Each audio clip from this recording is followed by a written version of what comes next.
Kindness Can, the podcast, with radio personality Jane Lindley Thomas and psychologist Paul Bushell. Because every act of kindness, no matter how big or small, can change lives.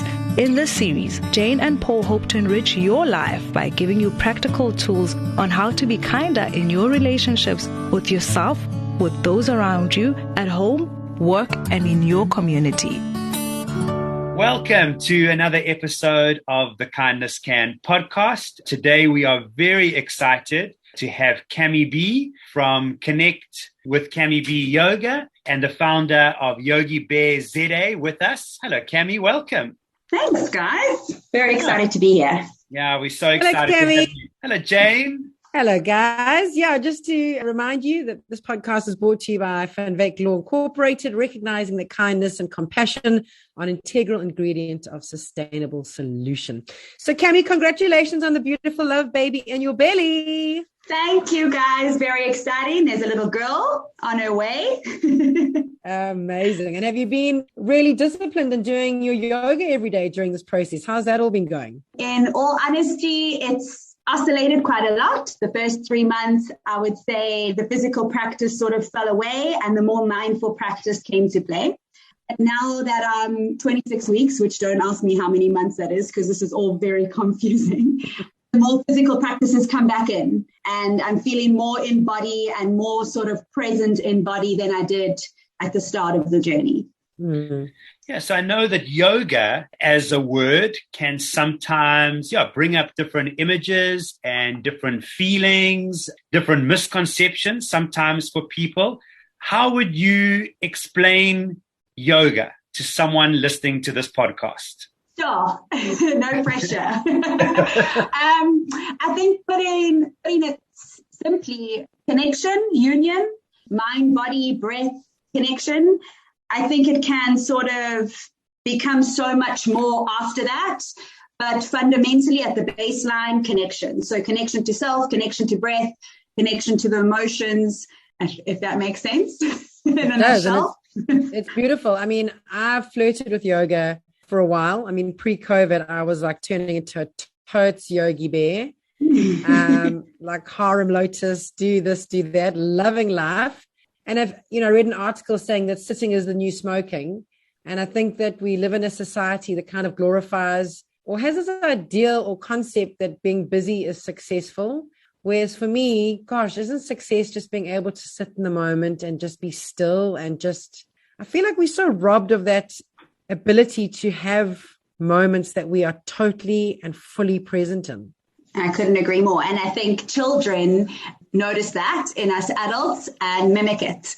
So it's the reason why I'm so passionate about teaching Yogi Bears and kids, or rather yoga to kids, is because I really feel strongly that from a younger age, if we could introduce that stillness isn't to be frowned upon, but is something to be celebrated and explored, we would be far more wholesome beings. What's the value in that, forming that connection, that union? What's the value in it for an adult? What's the value in it for a child? Sure, I think it's you can draw a parallel between the two, but it's that ability to self-regulate, that ability to check in, to acknowledge how one's truly feeling in the moment. And then that ability to be able to choose how to navigate life's obstacles, which we can sort of put aside. Everyone's going to face some sort of obstacle at some point or another. So I feel like being connected to yourself mentally, physically, emotionally will give us a better chance at navigating through life's challenges. What are your thoughts, and I'm sure you've had it in your practice, is the concept of a parent saying, I'd love my kid to try yoga, but they'll never sit still. They have ADHD, they have attention deficit disorder, they are not the yoga type. So it's honestly one of the biggest misconceptions and probably the most common conversations, one of the most common conversations I have with parents is that, I can't bring my little one to your class because they have no idea how to sit still. And let me just break it to you guys here. And a kids yoga class is absolutely nothing like an adult yoga class. It is packed with adventures and stories. We go on airplane rides using Warrior 3, jump out of parachutes using our Malasana Buddha squat. So it's packed with adventure and fun and movement with moments of stillness in between. So it is for any child, the hyperactive or the non-hyperactive type. More than that, Jane, I open my doors to absolutely any sort of child, no matter what the, in inverted commas, label is that they come in with. There's no expectation for a child to perform in a yoga class. It's just to be a part of and witness. And when they're ready, when they're comfortable, when they want to participate, that's when the magic happens. And it always really does. What's also really interesting that's happened over the last couple of years is that yoga seems to have become a lot more accessible to all types of bodies. Because if I think of how I used to perceive yoga a couple of years ago, it was a very similar type of body, you know, the thin, tall, toned. And now you go into a yoga class where you follow different people on different platforms, and it just seems so inclusive. Do you get that feeling about yoga? It's changed to not be it used to be quite a collective of a certain type of person, and now it just feels like the door's open. Absolutely. And I hope it continues to open. I'm sort of navigating my own insecurities with it now, navigating this pregnancy body and the beautiful, scary changes that it comes with, but just realizing how inclusive it is and how adaptable it is. You know, the physical practice is only one aspect of yoga. And I think we can sometimes get so caught up in what it looks like. But if we tune into how it makes us feel, it becomes something completely different.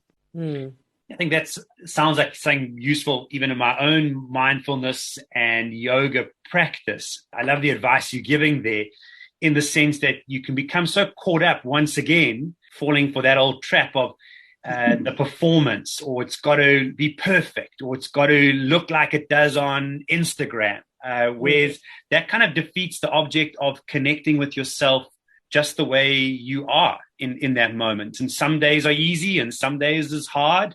I don't know.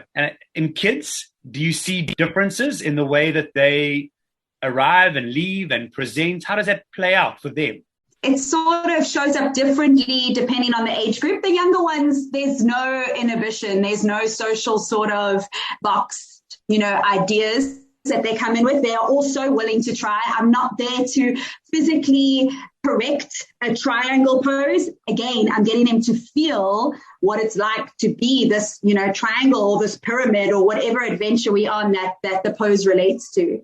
As we get a little bit older, though, it creeps in, like 5, 6, 7, I can't, or I'm not good enough at doing this. And it's so interesting to observe that those sort of belief systems start from a really, really young age. So my yoga classes are not there to criticize kids. They're not there to get these perfect Instagram yogis, They really are there more to cultivate connectedness between oneself, between each other, a kindness between oneself and each other, and an awareness. What I loved about my time of doing yoga, and I really hope to, and it's different doing it at home with a screen. I did that for a bit, but I really loved being in the room with other people. That for me was just so special.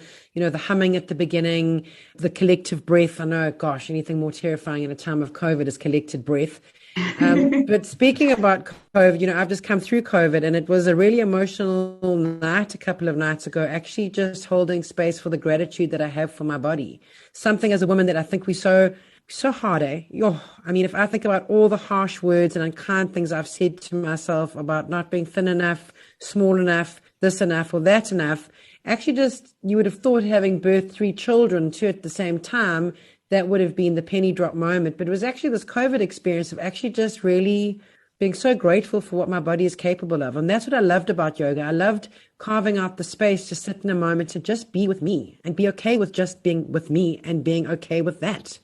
Yeah. And again, I mean, I can relate now in my pregnancy journey. It's been one of the sort of harder things to navigate is this body change, which seems so egotistical, but I'm going to step into it and be open and vulnerable about it. It was one of like the scariest thoughts those first 3 months.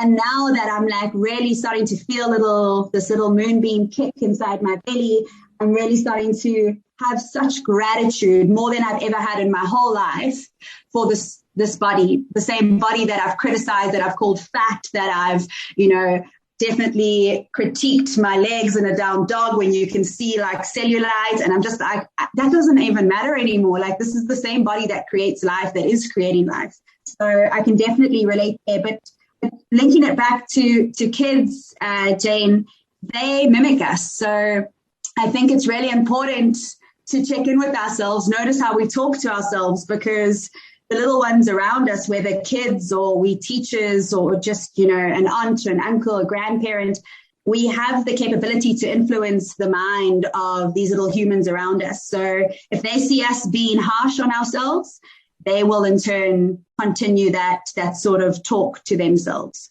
Yeah, kids learn from what they see, and that it almost feels like quite a natural process. At a certain age, they start to internalize external voices. And those voices, the more they repeat them to themselves, the more they sort of take root and become their beliefs.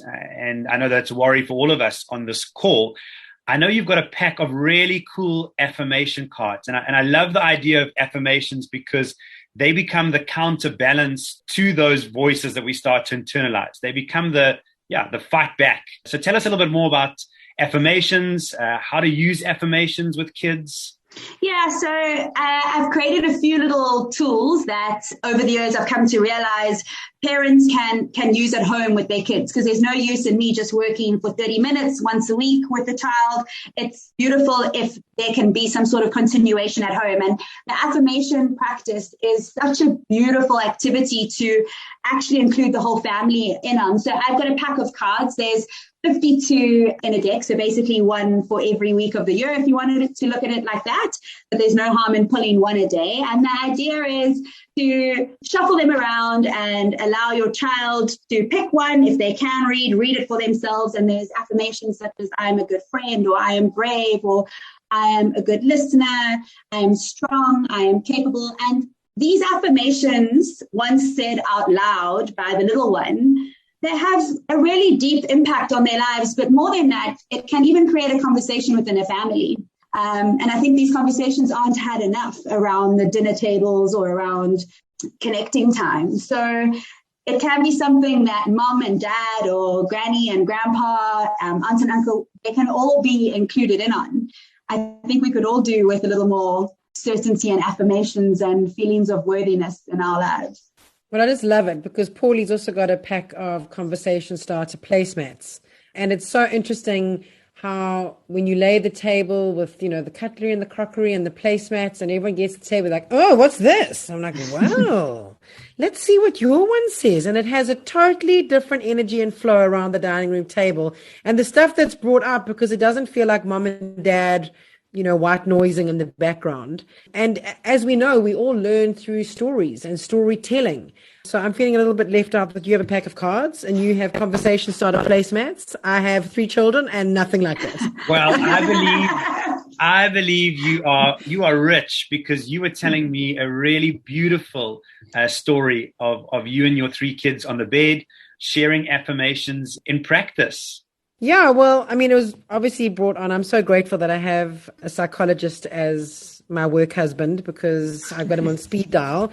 And I was having one of those days where I just felt really overwhelmed with trying to spread myself between 3 kids and put into play 15 minutes every night per child. And it doesn't seem like a lot, but a lot can be held physically, verbally, unpacked, laughing, reading, whatever that space needs to be. And there's no pressure for it to be anything. But I end it with every night by them saying, I love you, and then inserting their name. And the first night we did it, they were just thought I'd lost my marbles when I said, say, I love you, Rocco. And he was like, yeah, I love you, Mom. And I was like, no, say, I love you, Rocco. And he's like, I love you. And I was like, no, say your name. And he was like, I love you, Rocco.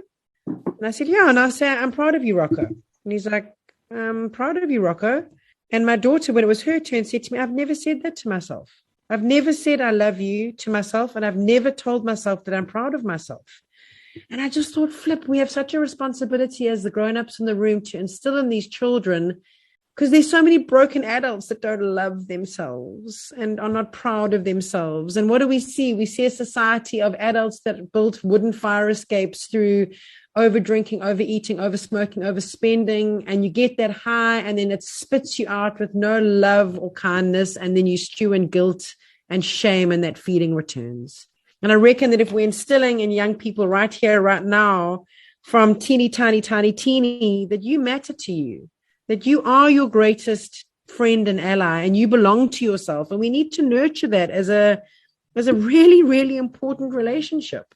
I really couldn't agree more. And if we could have more vulnerable adults out there talking about this to the children, because I think it's also important for them to know that we're not always loving ourselves. There are days where, I really struggle to love myself or feel like I'm proud of myself. It's a work in progress. And I think for children to see that vulnerability, to experience that their parents aren't just always win or aren't always just successful, the pressure can be laid off them a little bit, that they also get to navigate and feel and be and learn and grow without the societal pressure to be first, to perform, to be the best, to always be positive. I think this kindness and love really comes from being real and vulnerable. And I think as adults, we are definitely responsible for teaching the younger generation how to do that. Well, progress, not perfection. I mean, that is the biggest mantra of my life. And it reminds me of another story. My husband's got a man cave. Okay. It's probably, it's a cupboard. It's just like a cupboard, but it's all his man stuff. And in his man stuff cave, which has got down lighting and a velveteen bottom, and it's got little drawers, it's magnificent. It should have its own little like Instagram handle. Anyway, I looked at him the other night, and he had a sticker from one of the kids' sports day, and it was 5th place. And I remembered that day. I remembered that day of my son coming off the athletics track being like, oh, I came fifth. And we're like, oh my God, that's so amazing. And I'm the mother at the gala that's on her haunches at the end of the pool going, go, Michael Phelps in 7th position, go. Because who cares where you place, bro? Just get involved. Absolutely. I think everyone needs a Jane in their pocket, really.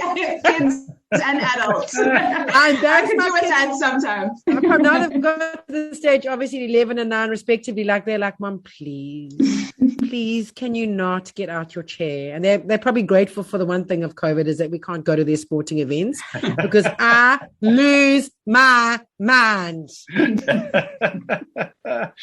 Cami B, it has been the best time hanging out with you. Thank you for sharing, your incredible gentle wisdom with all of us today. A real takeaway for me is the value of connecting with ourselves, accepting ourselves in the moment, as counterintuitive as that sometimes seems in a world like ours. But in doing that, that's really where we find real understanding and allows us to move forward with a gentleness. So thank you so much for sharing that with us today. Thank you for having me, guys. It's been so cool just chatting to you. You feel like friends already. We are friends. Yeah, and go gentle and kind on yourself, my love.